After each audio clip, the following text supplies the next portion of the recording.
Hi! So this time, we will be discussing about a conic section which is ellipse, okay? Don't forget to subscribe, like, and share my YouTube channel at JK Vanderwall. Okay, so let's start.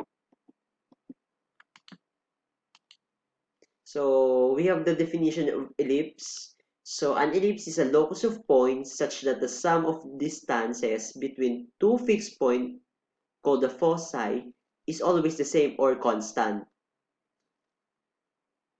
So we have the ellipse.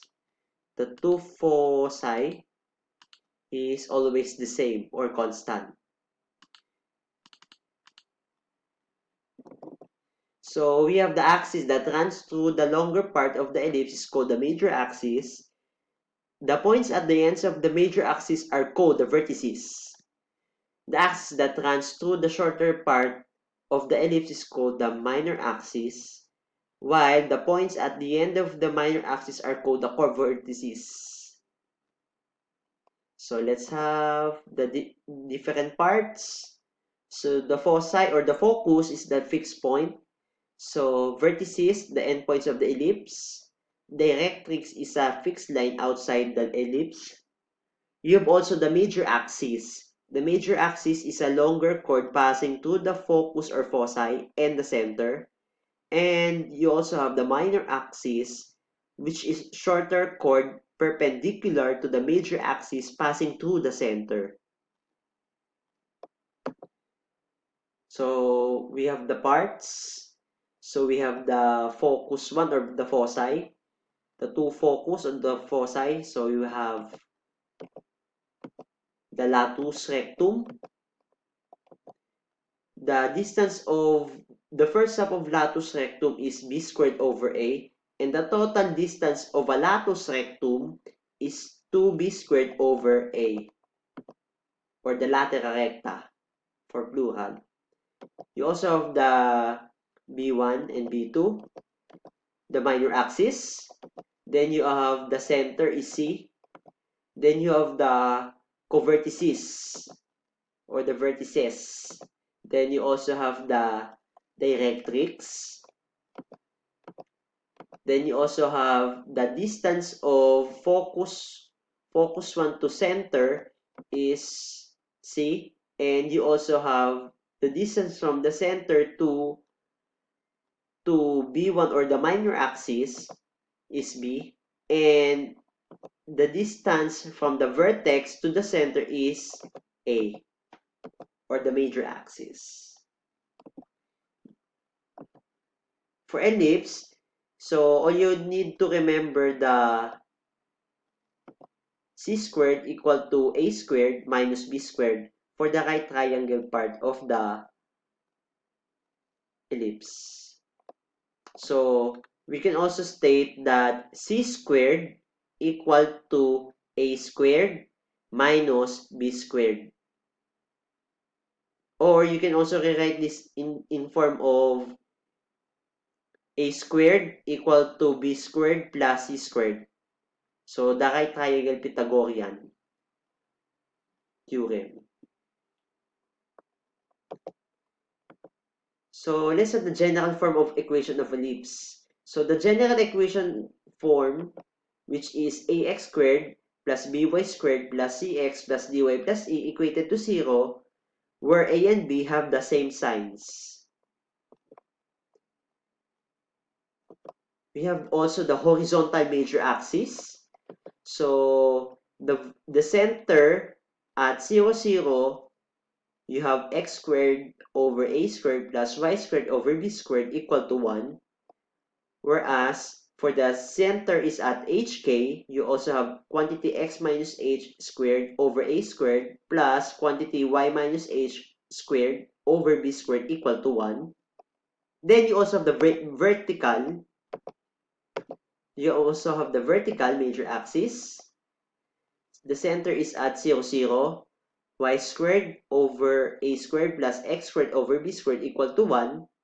Then you also have the center is at h and k, quantity y minus k squared over a squared plus x minus h quantity squared over b squared equal to 1.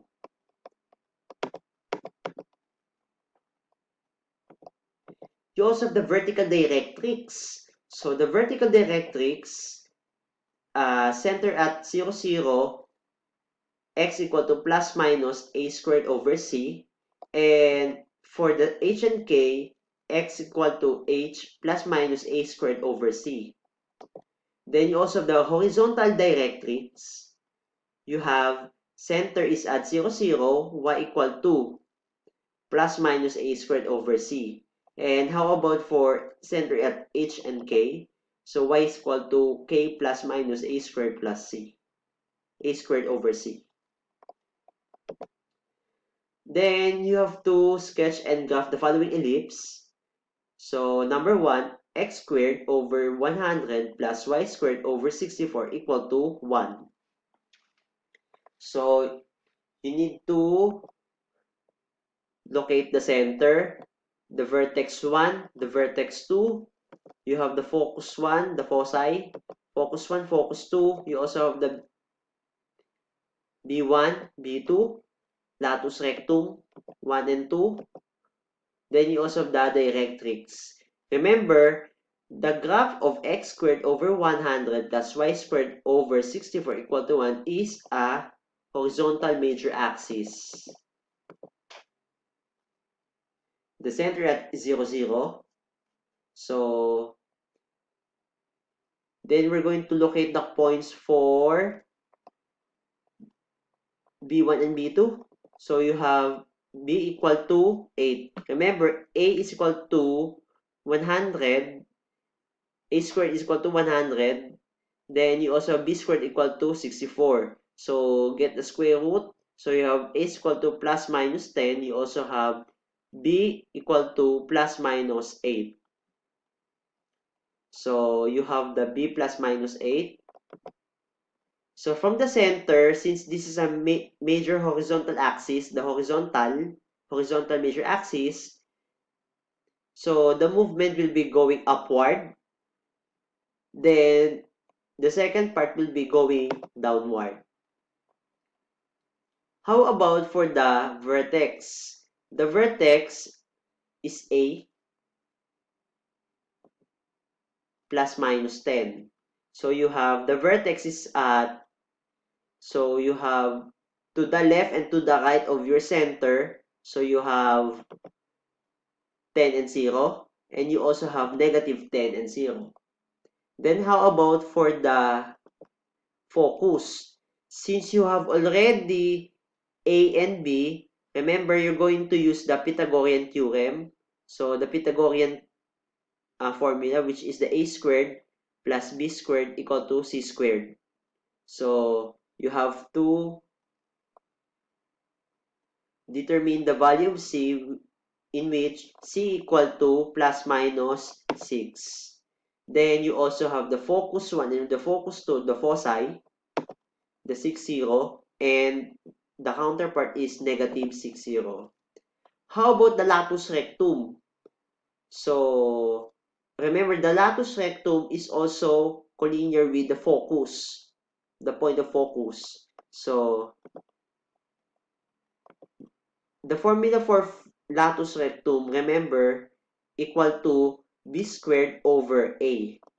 So, that will be 8 squared over 10 or 32 over 5. You need to simplify the value on the last numerical. Then you also have going up and going down, so differences in y's.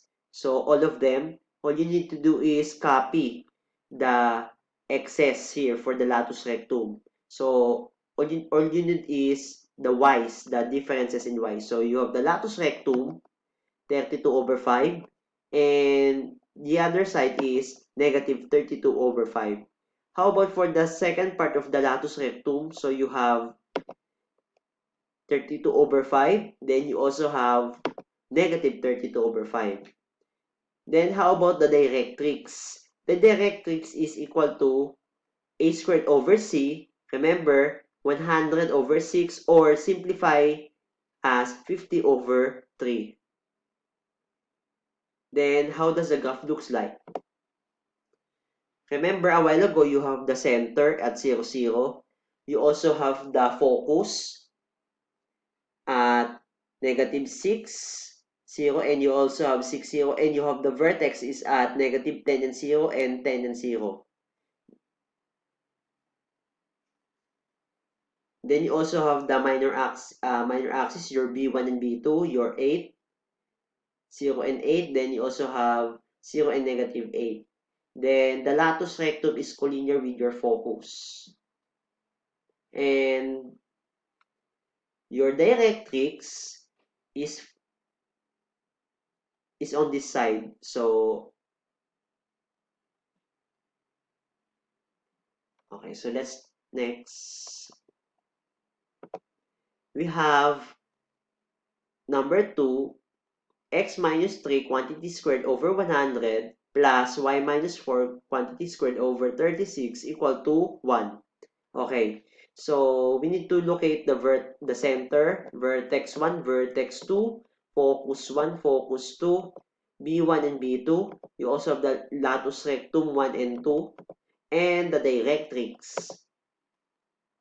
Okay, the center is at 3 and 4, and this is a horizontal major axis. Remember, the distance of B1 and B2 is your B, right? So, B is 36. So, square root of 36 equal to plus minus 6. So, that will be differences in y's. So, up and down. So, 36 equal to plus minus 6. So, this will be 3 and 4. So, differences in y. So, you have 3. Then, move up. 4 plus 6 equal to 10. And how about on the remaining side? 4 minus 6, that will be -2. How about on the vertex or the vertices? So, the vertices, so you have A equal to 10 plus minus 10. So, you have plus minus 10. Then, the movement will be left and right. So, therefore, if you have the center is at 3 and 4, therefore, the movement will be left and right or difference in excess. So, therefore, 13 and 4. And you also have 10 minus 3 minus 10, that will be -7 and 4.